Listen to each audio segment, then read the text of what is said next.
today's video, we are going to be talking about how to get an apartment in New York City. It's a lot of work, but it's a lot of fun, and you can get some sweet amenities like this. So let's jump right in, go back inside. It's raining. So, yeah.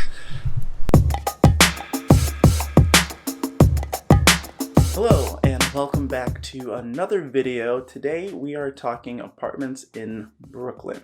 So I just moved into this apartment about a month ago, March 1st, and the process wasn't too bad, but for someone that's just moving to the city, it might be a little overwhelming. So today I wanted to just walk through the steps that I took as a way to potentially be helpful to you or whoever you are that's trying to find an apartment. Obviously right now it's Corona time. It's Corona time. So you might not be looking for an apartment, but maybe right now is a good time to look for an apartment because not a lot of people are looking and landlords might be trying to fill them. So without further ado, let's just get right into these tips and tricks for finding an apartment in Brooklyn. So first up, number one is what I would call finances, or looking at your financial situation. So basically, as most people know, New York is super duper expensive, right? So what you want to do first is make sure that you can actually afford to live on your own or live in your own place with whoever you're going to look for. So this would mean, checking your bank account, make sure you have a steady job. If you have a lot of savings, that's also really helpful. Those sorts of things are essential to make sure that you can get the apartment that you want, and to be realistic for what you're looking for, which will come up in the next step. Making sure that you have realistic money goals is very, very important when trying to find a place to live in New York. If you're not very financially savvy, I would recommend watching The Financial Diet. It's a YouTube channel that I follow. They do great things. They've been producing content for years. I'll link them down below.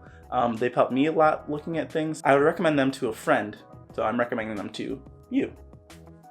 So for part two, that's going to be making lists of needs and wants. So this is going to be things that you absolutely must have, and then also a list of things that would be really great to have, but you could probably bend a little bit on. So for things that you must have, that's like looking at the price, which you just figured out in your financial analysis. That would be how many bedrooms, what borough it's in, is it close to the subway, how far away is it from your work. All these things are going to be really crucial to you when you're looking for an apartment. On the other side of things, you want to make sure that you have a list of stuff that would be really great to have. So like laundry on site. Is there a diner that's open 24 hours that you can get food at 3 in the morning when you're on your way home? Things like that, little things that are going to be really great to have, but you could probably do without if necessary.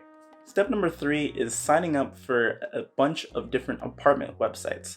So this is going to be where you're actually going to start your search. I started about 2 to 3 months before my actual move-in date, just so I can get a feel of how the market was moving, how fast listings were going up and going down, the prices of things in the areas that I wanted, things like that. So what I did was I signed up for a bunch of different sites like apartments.com, The Listing Project, Zillow, Zumper, all sorts of things, and I'll list them all down below. And what I did is I made my criteria from the list that I had, set it up in there, and had email alerts come through. So I wouldn't have to spend hours looking constantly on the websites. I would just have them delivered right to my inbox, and I could go through and sift through them one by one. I found this really helpful, especially doing it early so I can get a good idea of what's going on. I would recommend you doing that too.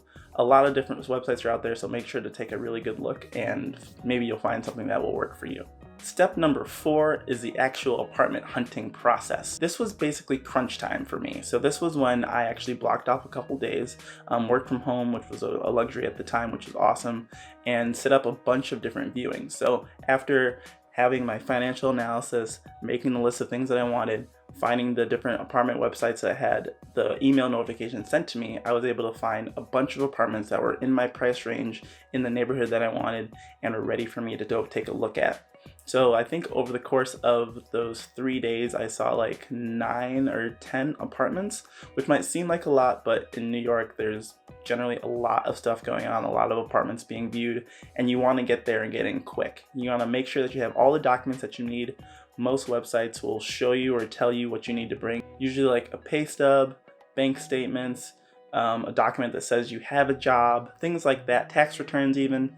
But yeah, make sure to check beforehand, because if you like a place, if you love a place, you're going to want to jump on it as fast as possible, because I've seen stuff where people will be put up and taken down within the same day, sometimes even faster than that. So you want to make sure that you are ready to jump on something if you love it. One more thing about when you're looking at apartments is be thorough. No time to be bashful. You want to look at the walls, the floors, the sinks, the tub, the bedroom, the lighting, all sorts of things like that. So make sure to do everything. Take pictures, take videos, bring a friend if you can. I had my girlfriend with me for most of them, which was awesome. Very, very helpful to have a second set of eyes. So you really want to make sure that you look at everything. Go there in the morning, go there at night, check out the area. All those things are important, trying to decide on the place to live, especially in New York. And then last thing was just signing the papers. So what I did was I was working with an associate of the landlord. She was super nice, super helpful, signed all the paperwork digitally, sent over the deposit. I was lucky enough not to have a broker's fee, which is awesome, which usually you're not allowed to anymore, I think by law, but the brokers are figuring out ways to be kind of sketchy with that. So just make sure you know all the different legalities of the contract that you're signing. Again, have someone look at it if you're not really good at that kind of stuff, but you want to make sure that whatever you're signing is legit and you're not going to get screwed in the end. That was my process of finding an apartment in New York. I'll let you know a little bit about this place really quick. So my criteria was the price was associated with the amount of money that I make. Not too high, not too low. Obviously still high because it's New York. I'm in Bushwick, which is awesome. I already lived here a little bit, so that was really fun. I'm close to the subway. I have that 24-hour diner, which is awesome. 2 great bodegas, laundry all over the place, and a rooftop, which is really fun. So it really hit all those criteria that I had, a lot of the extra ones I had as well. So for me, this was perfect. This was awesome. I'm really happy with this place. We'll see how long I stay here, but for now, things are really good. So that's the end of this video. Let me know if you're apartment hunting down below in the comments. Let me know if this video helped you at all, and let me know what other kind of content you want to see. I'm stuck in quarantine just like everyone else and have a lot of time in my hands, so we'll be making more videos over the course of the next foreseeable future. For now, I hope you're having a great day. Remember to stay positive. Better days are coming. That's a wrap.